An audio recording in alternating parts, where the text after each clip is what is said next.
Wisdom is in the margins of life. And if you're running so hard to do the right things, you will never become the right person. God doesn't need you to do more. He needs you to be closer to Him.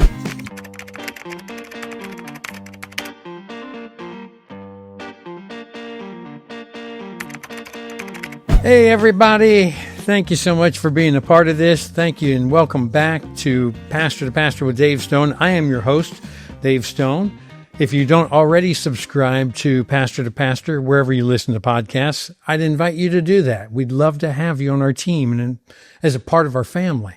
If you follow on Instagram, then you're aware that our handle is Pastor to Pastor Podcast.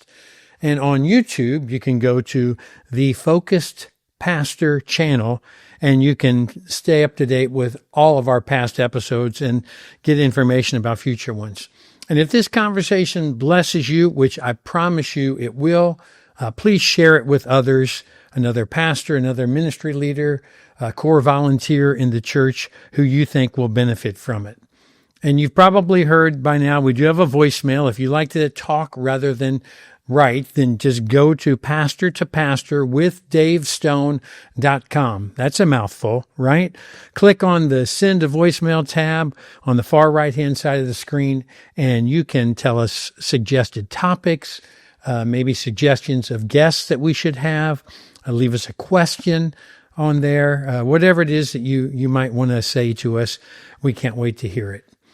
Well, today's conversation is about the overarching theme of wisdom. We'll talk about the wisdom that comes in how we can improve our communication, the wisdom that comes from gaining feedback from others and mentoring others.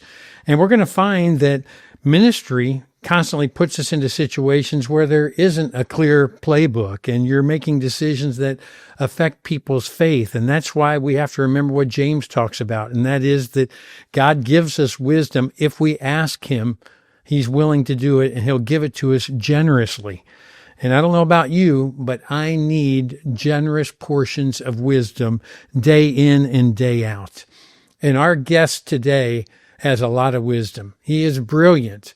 But what I appreciate is that Mark Moore is able to put it down on a level that I can understand. He's a Bible scholar. He's been a Bible college professor at Ozark Christian College for a number of years. He served there. He's an adjunct professor at Haus Edelweiss in Austria. He's written a number of different books, Core 52, Quest 52, and the one that we'll be talking about some today, Wisdom 52. I've known him for over 25 years, but I really have gotten to know him the last 7 years as we have been on the teaching team together at Christ Church of the Valley, CCV, in Phoenix, Arizona. He's been on that teaching team for nearly 14 years. He and his wife, Barbara, are incredible examples to me of what a marriage looks like and also how it is to live a godly life. His passion in life is to make the name of Jesus famous, and he'll do that today. Listen in on this conversation with my friend, Mark Moore. Mark, thank you so much. I have looked forward to this. I see your smiling face all the way from Arizona. How are you doing today? I'm doing great. I just got a text from someone in Indianapolis who sent me their weather. It's -5. It is 60 degrees warmer than that here, so we're doing well. Oh, you are doing well. I guess just 2 days ago, I'd been stuck in California because of the weather in Kentucky. I made it back to Kentucky, and I sent Ashley Wooldridge, who you preach with, I sent him the weather screen. It said Louisville, Kentucky, -1. Oh. It said Peoria, Arizona, 62. Yeah. That was at night. Yeah, we'll pay for it in 6 months. Yeah, well, I'll send another one in July. Now, you have such a varied talents. You're one of these guys who, I want to say jack of all trades, but the rest of that phrase doesn't fit you because you are a master at communication, at teaching, at writing. You're multifaceted. I want to dig, first of all, into communication because You were a New Testament professor at Ozark Christian College for a number of years. You also taught preaching, which is an unusual combination. We have a lot of people who deal in the area of communication, whether they're a lead pastor, a student pastor, whatever it might be. Everyone communicates in some fashion in Yeah. ministry. What are some basic tips that you give, or maybe some observations that you've made when you see people who are maybe new to this area? What are some tips that could be helpful to all of us? Yeah, well, you're very kind to say that, Dave, and I'm not sure I believe it, but here's my response. We do a It's lot of true. coaching on staff, and whenever someone is new, they're going to be on stage for the first time at whatever campus. The number one thing I want to communicate to them is, rather than focusing on you, like if you imagined yourself on stage, rather than focusing on you, could you see the audience first? Because so many of us, Hmm. look, getting up in front of people is intimidating. We think about, how am I going to be perceived? What am I going to wear? What am I going to say? Am I going to be funny enough? Am I going to stumble over my words? Will I forget my manuscript? If that's your concern, then you're going to be performing, not communicating. Hmm. And one of the simple tricks that I've used is, before I speak, I will literally go sit in the audience and sit in the seat of someone that I know. Well, this is Sam's seat. Okay, I sit there. I pray for him. What's he going through? This is Mary's seat. What's she going through? And often, while I'm speaking, the Holy Spirit will say, "Remember Sam. Remember Mary." And so it just puts you out of the limelight. Instead of a spotlight being on you, you're more of a funnel for God's words to flow through. So I would say that's probably the quickest, most helpful thing for new speakers. Now, that's really good. And as a result of that, that also gives you an opportunity to pray for those people in those spots. People are creatures of habit. They sit in the same place. I remember years ago, I used to sometimes go over before we had a Saturday night service, and I would go through my sermon in the sanctuary, and I would then sit in some places like you're saying. And I prayed for a guy. His first name was Don. He was a banker. And I'll never forget the next morning when I was preaching and he came forward at the invitation. And I mean, Mark, it just blew me away. Of course, that's what I'd asked God for time and time again when I'd sat in that seat. But for him to come down, I was just like, okay, Lord, I guess you're listening to these prayers and you're doing an incredible work through a very feeble vessel. You've taught preaching. You've talked to plenty of young people who are, it's their very first message. Yeah. What are some different habits that you see that are healthy for them when it comes to the presentation part of teaching or leading a group or preaching? Yeah. So let me talk about two different things. One is the content, and the other is your actual body posture. We spend a ton of time Hmm. on content and trying to get just the right word or throw in a joke at just the right place. Probably the most important thing for me about content is, if you're communicating, your audience will listen to you for one of three reasons, and hopefully multiple reasons. But either they care about you. You might be famous, or they might be, your mother is always going to think what you say is incredible because they care about you. So they care about you, or you care about them. Hmm. There are ways of saying in a sermon, "Hey, I care about you," or "I see you."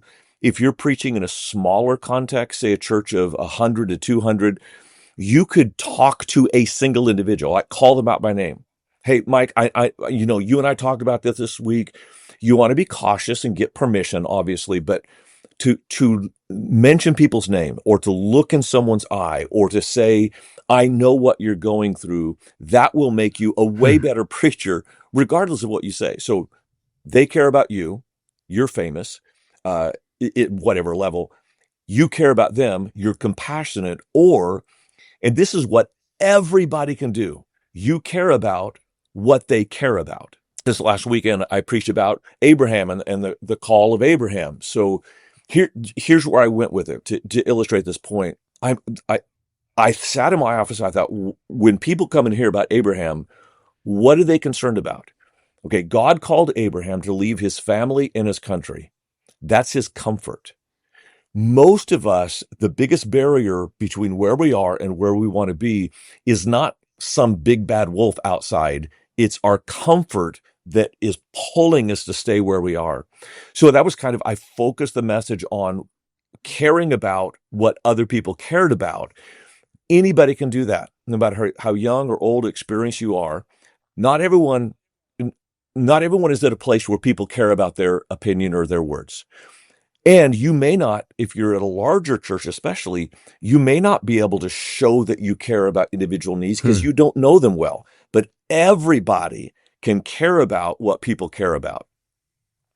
Yeah, that's so important, and that's part of that application piece. Yeah, Application sometimes comes through what we say, and other times it's communicated through. Yes, I'm there with you. I want to put my comfort first, and you do an exceptional job of putting your time and preparation in. I go to a lot of churches. I hear a lot of different sermons where it's good stuff, but they didn't trim. They didn't right. go to the trouble of cutting it down. They just threw the whole enchilada out there. And one thing that I've learned from teaching with you for the past 7 years is the fact that you fine tune and craft, you manuscript, but when you deliver it, you have it so conversational, and you're not looking at many notes. I think that's rare that a person has that gifting. You and I have talked about this before. I've heard you speak about it when I've said, "Hey, what are some things I can do?" And you're very humble in the way you say, "Well, I just have a gifting at that, and that's something that comes naturally from my years of being a teacher." But I want to dig a layer deeper than that because I know that there's more to it than that. I know that you put the preparation in. I know it flows out of you, but I'll be mesmerized watching online or in person, listening to you preach. And I'm like, how does he just convey that so conversationally in a way that it's just like he's having a conversation over a cup of coffee when people like me, a Yahoo has 16 pages of typed notes of every single word. So help us understand maybe some memory techniques or some ways in which you're able to actually remember and recall what it is that you've written. Yeah. Well, Dave, I also know that you read those 16 pages and nobody notices even when you turn a page. So there are different skill sets. One of the things that, as you mentioned, I spent 22 years teaching 3 hours a day, 4 days a week. So I've already said this 20 times. If you want to be able to say it without notes, you have to say it multiple times. So uh, I'll give you like brass tacks. Here are some practical things that I do. Number one, I will write the manuscript and I edit it pretty like on Monday morning is when I do my exegetical stuff. I get kind of 3 pages of notes. By Tuesday in the evening, I'm going to have about 6 pages, single spaced manuscript notes. That's not necessarily what I'm going to say. That's what I send out to other people. And I Hmm. send it to about 8 different people because of the size of our staff, they're typically all on staff. But if you're at a smaller church, you could still send it to 8 people. You probably ought to send it to an English teacher. Probably ought to have Hmm. at least 1 or 2 women in there who come from a different perspective or different economic levels in there. Someone who is a communicator, someone who is not. Like I'll send it to people who are on our maintenance team because their opinion matters. Because from the professionals, I get content suggestions. From those who aren't professional speakers, what I get is, I don't understand what you just said. Well, I understand everything I said. Why didn't you understand? Well, because I've lived in it. So one of my greatest challenges, Dave, Hmm. is cutting what is irrelevant. And there's a guy on our staff, Dustin Tappan. He has our students and kids ministry every time I preach. He is the best help I get and the most irritating person I talk to because he'll come in my office and go, "What are you trying to say?" Well, I thought I was really clear, He Dustin. he doesn't hold back, does he? No, and I don't want him to. So Exactly. if you're going to get feedback from people, don't just don't just send in the manuscript. Give a line by line. Hey, Jessica, could you give me an impression? Is there anything sexist in here that I'm not seeing? Or Tommy, how are millennials going to relate to this? Or Bill, you're in business. What part of this could you use for a business meeting? Those kind of, if you don't ask for specific feedback, you will not get good specific feedback. You have to ask beforehand. Huh, Then that's so good. So I get the manuscript, send it out, get their feedback, edit it, and then I will out loud. Like I have, this is kind of funny. I have not once ever practiced a sermon in front of anyone. I feel weird about it, and it just is Yeah. in my head. In our first church, Dave, it was a church of about 65 people, and I would practice in the sanctuary. Well, we were living in a parsonage next door, and my wife would sometimes come over to get something. I would, as soon as the door opened, I would stop. I would just stop talking and just stand there. She would walk into the lobby, get what she needed, walk all the way. Both of us dead silent, and she would just say, "I'm sorry." And but if I don't go through the manuscript 4 times out loud, top to bottom, I won't have clarity in the transitions. Here's one of my secrets, Dave. I don't care about the middle of the paragraph. If I get Hmm. the first of the paragraph and the last of the paragraph, that's really all I'm memorizing. And so, because of that, if you open up my Bible, you will notice prompts, single word prompts that lead to an entire sentence. I also have 2 TV monitors in front of me. One is the screen that is up, and the other is the screen that is coming. So if I simply know one word, I can say, like it's in my Bible, I read that one word, I say the one word, I look at the monitor, and by the time I read the rest of the monitor, it's up on the screen. And nobody knows it because they're not looking at me at that point. They're looking at the screen. So as long as you get your transitions pretty well perfect, the rest of it you can be a little looser with. You know, I love that part about the first line and the last line. And most people, they lose the power of an illustration if they don't carefully craft the transitional sentence afterwards. Yeah. And it's interesting to hear you say that because we've never talked about that. And yet that's the glue. That's how you move from one thing to another. We've all heard good communicators who have a great story and they tell that story, but then they've never thought about how they're going to bridge that gap. Right. And I think that's part of the difference between good and great communicators. You talk about getting feedback from others, and by the way, you might not have a TV monitor down in the front of your church, and you might be preaching to 200 people instead of 2,000 people. That doesn't matter. All Doesn't of the matter. practical things that Mark just shared, repetition, practice, feedback, inviting that from people. All of those things are healthy things that you can do to take your preaching or your teaching up a notch. And you can do the exact same things, whether you're leading a Bible study, teaching a weekend Bible fellowship class or Sunday school class, whatever that might look like. Let me jump in and tell you one last thing I do. I will always watch my sermon in the room, top to bottom. So we do broadcasts, so other people may not be able to do that, but you can always watch your sermon back. And what I'm looking for, Hmm. actually, I'll watch it back in 2 ways. One is live in the room. I want to see how people are Hmm. responding, but also I'm looking at how I'm coming across. So here's something about me. Because of my insecurity early in life, the strength I had was in my intellect. So emotionally, I want to come across as smart.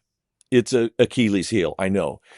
The Hmm. problem is what I thought looked like an intelligent look just looks angry. So here's my smart face. It Uh-huh. looks angry. So I have had to practice giving different facial expressions.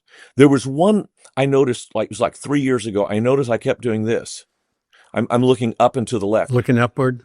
I'm searching the database in my mind. I'm searching for the next line. And I realized I was doing that all at transitions. So I worked on practicing my transitions, and that Hmm. expression that I didn't like, naturally went away. So if you watch yourself back, you are going to have some real insight. So watch yourself back twice. Once I would do it with no sound and see if you can guess where you were in the sermon and if your body language is saying the same thing as your words. Then Oh, wow. watch it. And you could just listen to it if you want rather than watching it. Listen to yourself at double speed, because then you're going to begin to pick up patterns. And particularly if you watch yourself at double speed, you will begin to see the repetition of their hand gestures that we keep doing. So this is the most common one. And if you watch yourself double speed, you're going to see yourself do this. It will irritate you so much that you will naturally stop doing it. Yeah. And we all have those crutch phrases. By the same token, we still have those same gestures. And if you're right, if you speed it up, it stands out because it accentuates it. And it's like, I do that often. I never use my left hand. Yeah. All sorts of thoughts that's so healthy for us to hear. And it's so painful to watch yourself back. You were talking about the feedback earlier.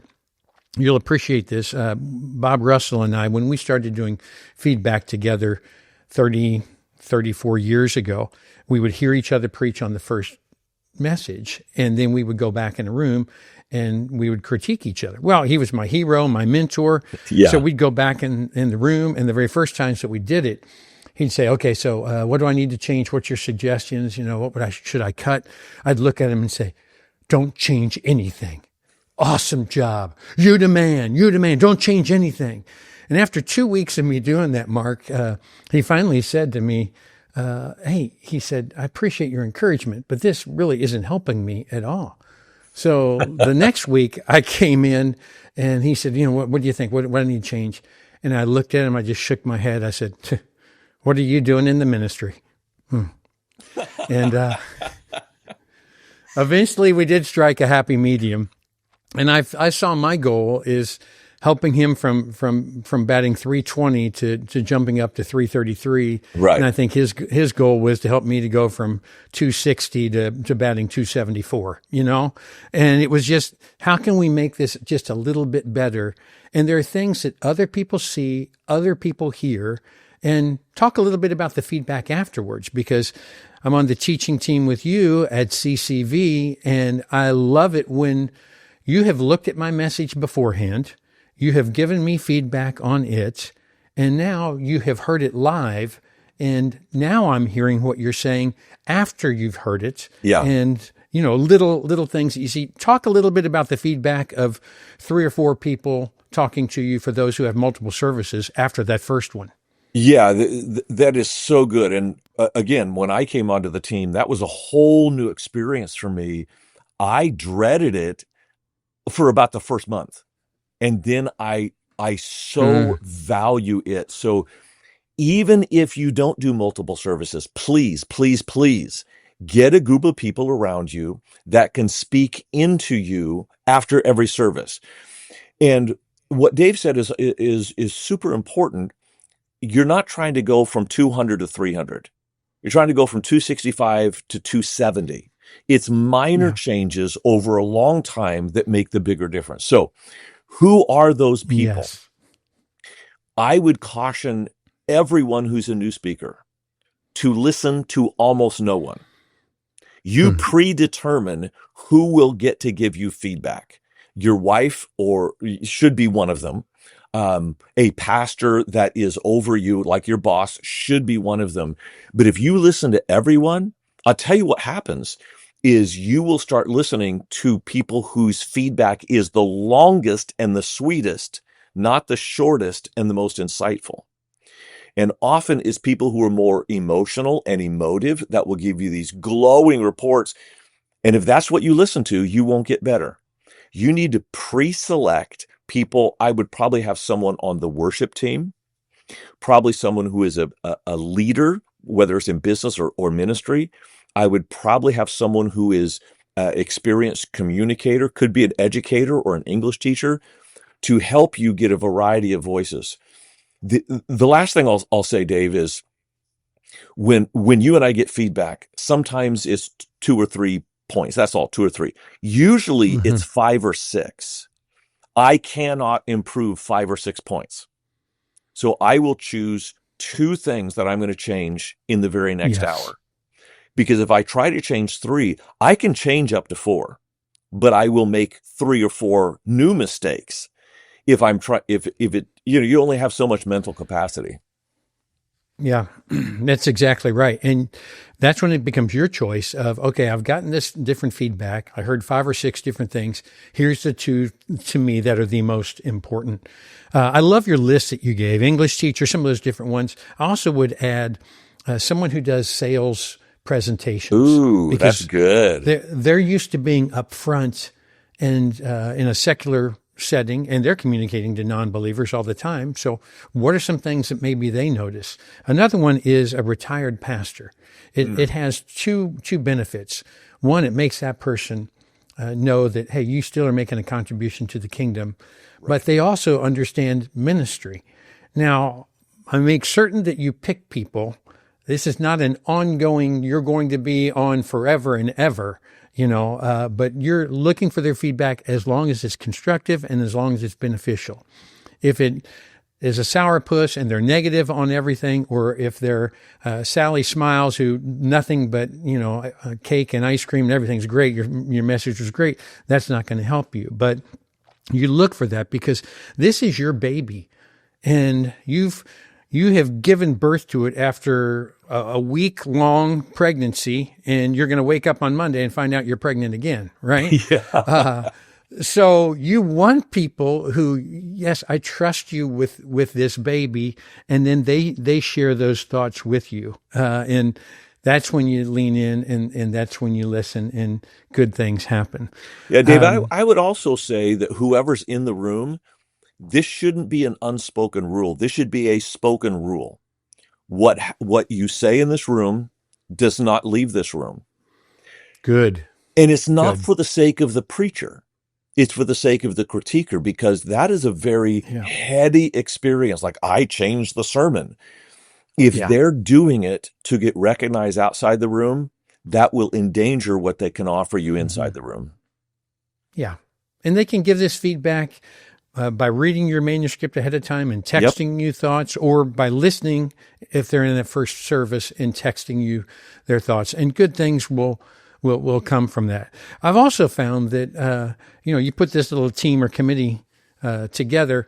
There are a lot of people in your church who think that they're on that team or committee, and they're not, right? Uh, Let me change gears. What do you do to relax? Because you write, you teach, you preach, you disciple and mentor. Those are all gifts of yours. You lead trips to Israel and teach over there. What do you do in downtime to relax? Well, there's 2 things. I love exercise, so I actually commute most days on my bicycle. So it's a little over 3 miles, and it just gets me in a headspace Hmm. morning and evening. They also We sold part of our parking lot to a Lifetime Fitness gym, and so it's so easy to just walk over there after I'm done for the day, get a workout in. For me, I wouldn't call that a hobby. I have another hobby. I would Hmm. just call that part of my Sabbath, part of my Sure. emotional and physical maintenance to be able to run at the pace that I want to. My hobby, Dave, because I'm a Jesus follower, is carpentry. And so I've got a Uh, carpentry shop in my home. We got a third car garage, and I make anything from pens to tables to lamps. Next time you're here, have Ben Gal show you we made him a pillar for his marriage that has a whole script of his commitment to his wife. It was it was a wow. lot of fun working with him on that little project. So yeah, I make sawdust for fun. We call it man glitter. Well, one of my favorite stories with you, Mark, is we have these pre-meetings before a sermon series. And about 3 years ago, we were on a marriage series, and my sermon was on commitment. And so I'm on the phone, and you all are in a room in Phoenix. And you remember I shared what some thoughts were for commitment. I said, It's one thing to, in my introduction, I said it's one thing to say, hey, yeah, I'll skydive. It's another thing to actually jump out of the airplane, And I went on, gave two or three other examples. And afterwards, somebody said, hey, I got some feedback for you. Why don't you actually skydive and we'll film it and you put that in that marriage series and show that it's really commitment. It's full commitment. It's not half commitment. And I kind of laughed and, I felt nervous just hearing the suggestion. And so, after the whole series planning meeting was over, somebody came back to it and said, Dave, are you still on there? I said, yeah, I'm still here. They said, no, really, what do you think about that skydiving thing? And I made a stupid, rash statement.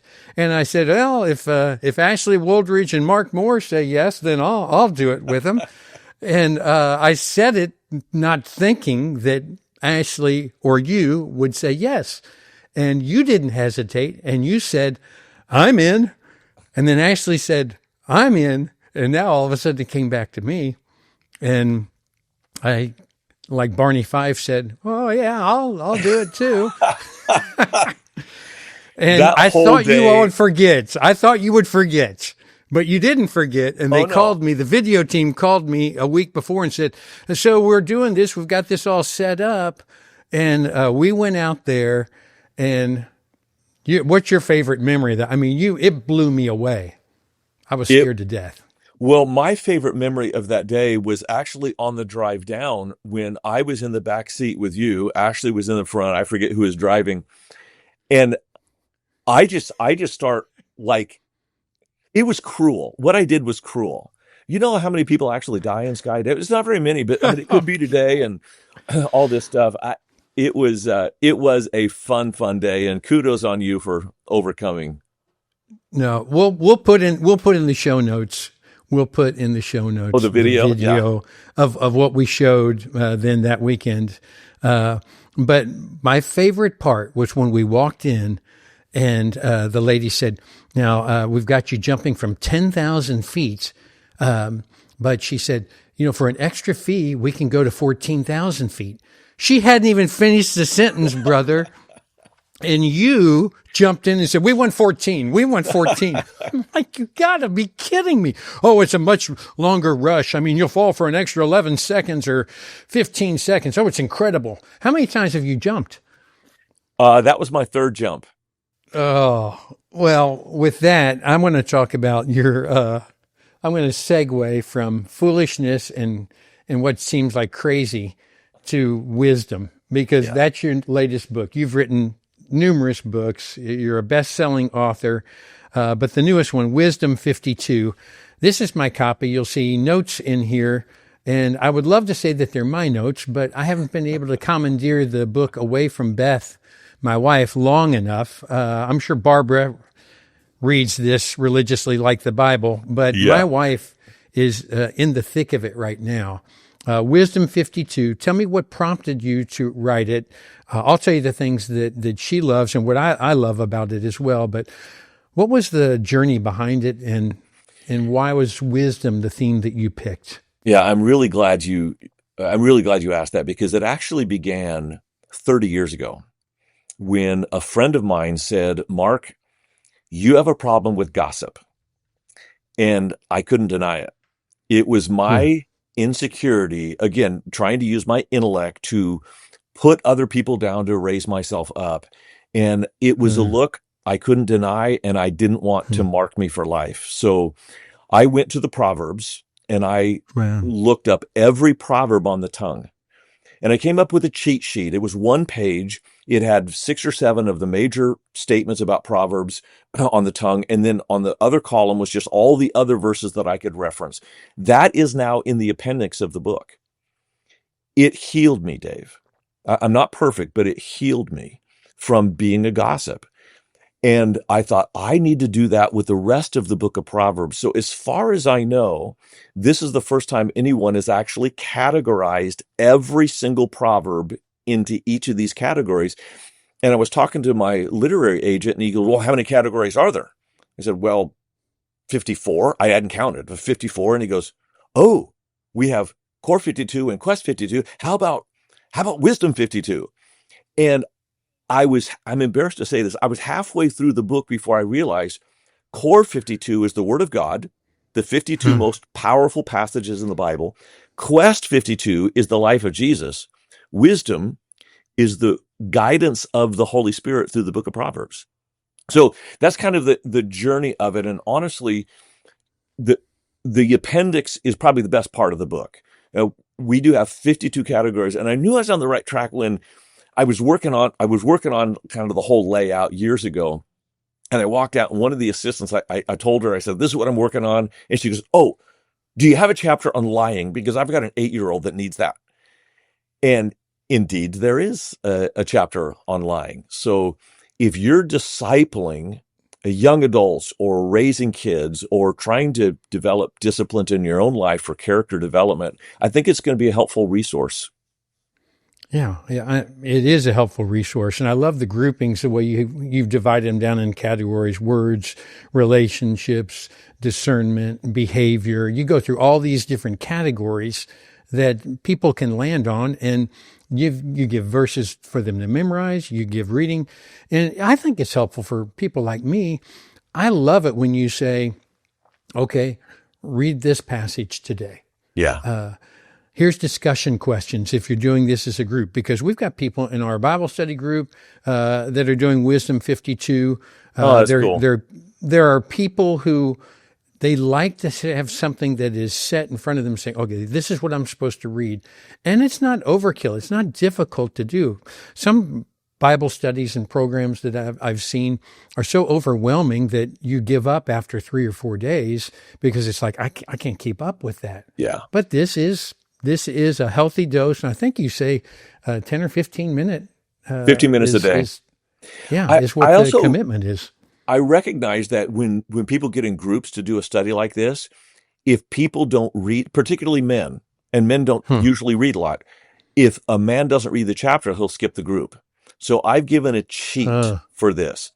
I've created a 5-minute teaching video for every single chapter.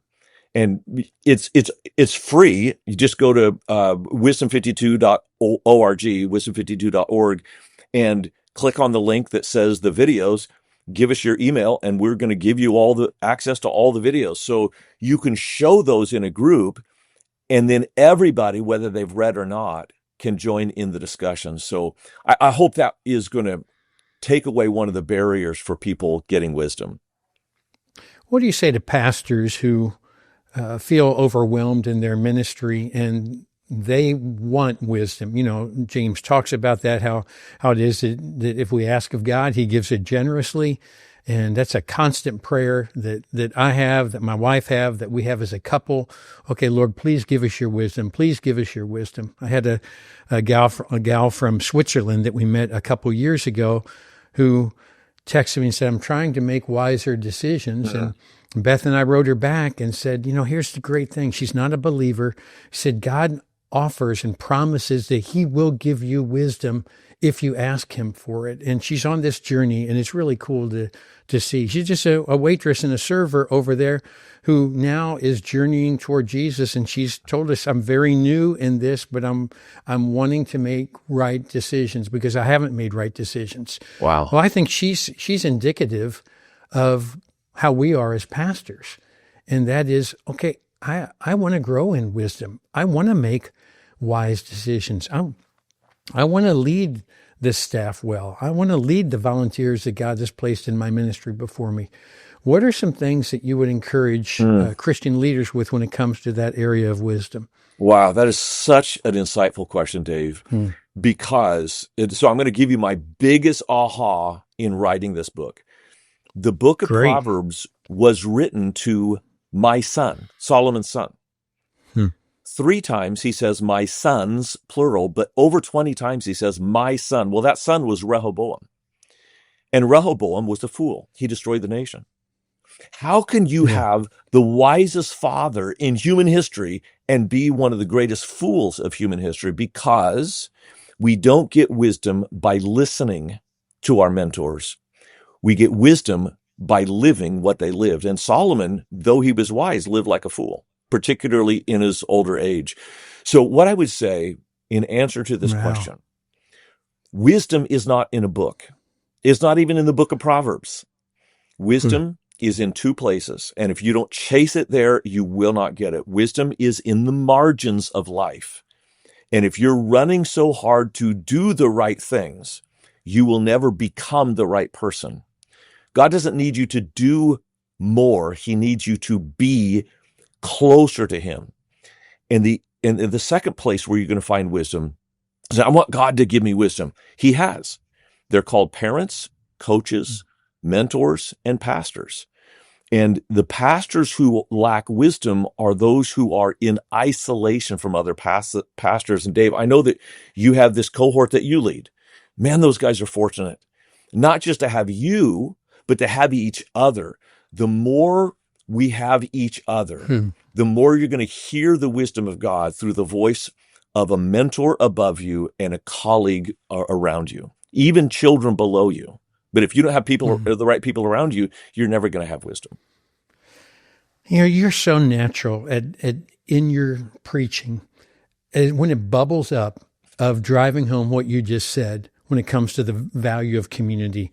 And there's just teaching that comes through listening to you preach, because I love the way you will take any teaching and you will talk about how important it is for people to be in community. A phrase that we all say a lot is, if you want to go fast, go alone. If you want to go far, then go with others. And you push that idea, you prompt people, you talk about the value of community. And yet that's an area of gaining wisdom that oftentimes I think we overlook. Yeah. I know you've got a group of people, because I've got to meet some of the people in your small group. Talk to us a little bit, because there's been some studies that have come out on Christian leaders and how they feel isolated, how loneliness is key. 52% of pastors feel lonely. What would you say to Christian leaders when it comes to the value in the wisdom of being in a group, even though they are a Christian leader? Yeah. And it's not just Christians. You know this as well as I do. We're in a pandemic of loneliness. Part of it is the social media. Part of it is the upcoming AI. We are more and more becoming isolated in our own echo chambers. You can go fast alone, but you can't Hmm. go far. And so for my group, I actually have several concentric circles. One of the concentric circles I have is below me. I'm always pouring into a group of people that I'm mentoring. That's not just because I'm wise and they need my wisdom. It's because I need to be in a place where I'm living for others and not for myself. The second group are people around me. And I have made it a practice, Dave, when people say, "How are you doing?" I give an honest answer. And when I'm having a crappy day, I'll say, "I'm having a crappy day." But I have people that I can go to Hmm. for that. That one of my metrics for a friend is, I want someone who will listen very carefully and not take me seriously, who will look back and say, "Dude, get over yourself. It's not that bad." Or, look at all this going on. But then I also need some people above me. And the older you get, the harder that is. And Hmm. there are several vocations that have an extremely difficult time with getting mentors. Pastors are always right. And the people look at them and they nod their heads, even if they think they're wrong. Hmm. College professors, that students always nod their heads, say, "Yeah, you're right," even when they think they're wrong. Police officers and doctors, those four occupations, I'm sure there's others, are in grave danger of believing their own press. And if Wow. you believe your own press, you're going to elevate yourself to a position where you don't have voices that can speak into you. That's your fault. Yeah. And it goes back to what you were sharing with on the feedback. If all you get are yes people, and you mentioned Dustin, and I love Dustin's feedback on messages because it's direct, it's honest. He'll tell you what he likes. He'll also say, "You lost me in this section." We need people who give that type of wisdom and insight. And that's the value of, as you said, it's living for others and not just yourself, For because sure. now you're giving them value, and you're saying, okay, Help me make something better. I know I could mesh those concepts together, but what would you say to the pastor who is been in ministry for over 20 years? How would you encourage them to find some people that they can pour into? Let me just first start with that. Well, honestly, Dave, I think you would have a way better answer. I'm actually curious of what you will say. Hmm. If you don't have a hobby that is unrelated to your career, then you will have no peers. You will just have employees and parishioners. So be an interesting Hmm. person and be interested in other people. So that might be going and taking a pottery class, or it might be getting a gym membership. It might be crafting some wood. Uh, but if your circle is only those who look up to you, you're going to find it really Hmm. difficult to be transparent. The only other advice I would give is you need a Jesse Good. Jesse Good was a guy in my very first ministry who, like, I was young and I had no clue what I was doing. I was in over my head. We've all been there. Jesse had 5 sons. They had me over for tacos like once every few months. All 5 of his sons were over 6 foot tall. They were large people. They were loud people, and they were barely Christian people. And so the goal of these boys was to get their father to cuss in front of the preacher during dinner. They never failed. I needed Jesse Good, someone that I could just be Mark, not Pastor Mark, not Professor Moore, Yeah. just Mark. Yeah. And you need people like that. And there is a value. And also, it's healthy for us to be around non-Christians. I think the longer we're in ministry, the longer we're a Christian, the less Christians we're around. The longer we're in ministry, that really gets small. Yeah. And that's why we have to be intentional, whether that's at the fitness club, whether that's at the coffee shop, wherever it might be. You were talking earlier about getting feedback from people. This is an interesting one, but since I travel and speak a lot, I end up preaching and out of town a lot. And so I will have them at a Courtyard Marriott print out my sermon for me. And I'll go down there and I'll say, hey, I've got to print this sermon out. And invariably, they will look at it. And sometimes I will say to them as they're giving it to me, I'll take my time coming down to pick it up. I'll say, hey, if you want, and things get slow here, read over that because this is a tough subject. And if you have any thoughts, give me some of your thoughts. And so Brilliant. now I've got a non-Christian, perhaps, or maybe a Christian who's reading over it. I don't mind them having that manuscript because it was written with non-Christians in mind at times. Right. And so I want them to give me any feedback. I want them to tell me if, boy, you're coming on a little strong. Now, to be honest, I haven't gotten a lot of feedback in those settings, but eternity will show whether or not anything sparks something, and I might never know about it on this side of heaven. The book Wisdom 52. I cannot tell you how important this could be in your ministry and in your own personal life. If you're looking for something to do, this is a great way to do it. You've heard incredible nuggets of wisdom throughout this past half hour from Mark.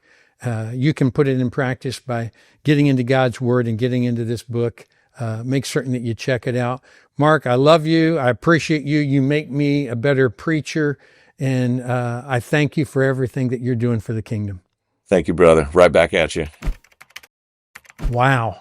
I told you that there would be a lot of wisdom that we would glean from listening to Mark. And on top of that, not just the wisdom, but the practical advice. That's what I need. I don't know about you, but if you'd like to continue growing in wisdom, just make certain you check out his book, Wisdom 52. And I know it will be a help to you in your ministry.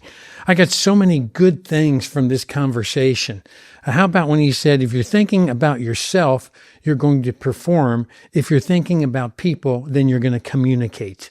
That is so succinct and so clear, so practical, though. And it will help me to focus on my audience more than focusing upon how I'm doing with my material or in my delivery of it.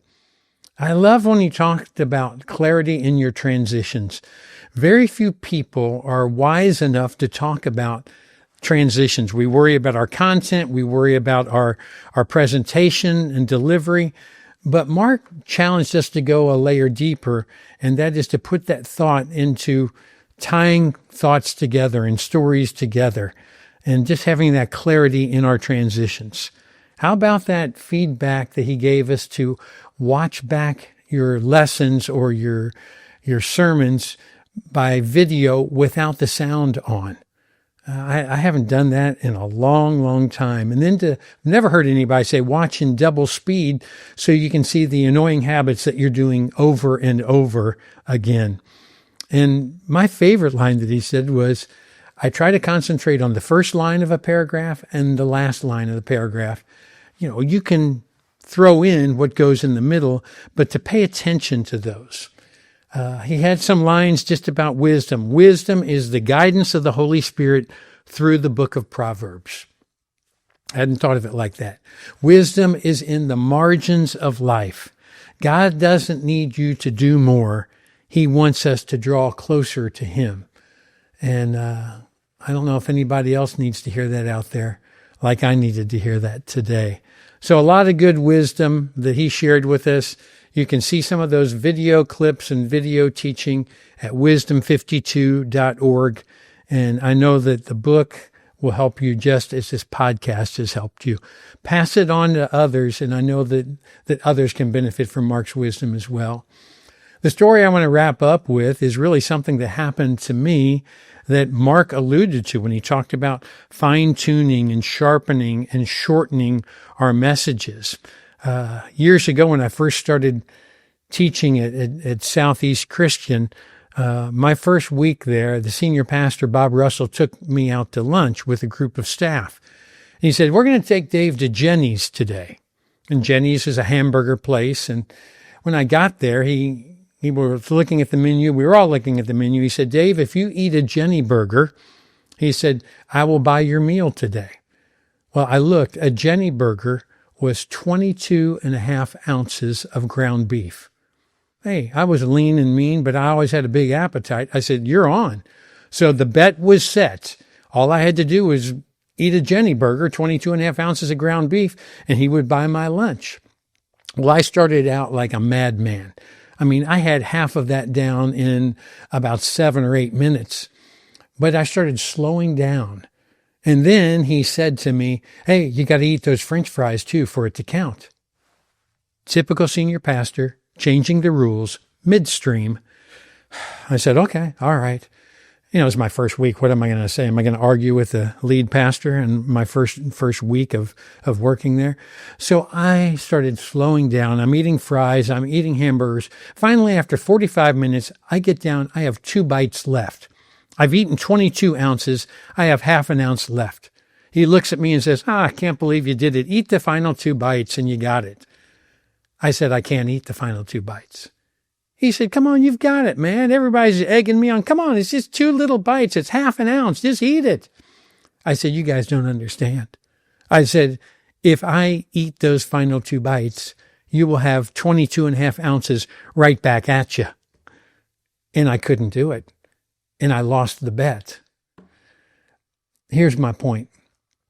There are a lot of teachers and preachers that when they stand up, they just spew out 22 and a half ounces of ground beef to their audience. And they think more about themselves than they do the audience. Because if we really cared about the audience, we'd know that what they really want is they want the fat trimmed off.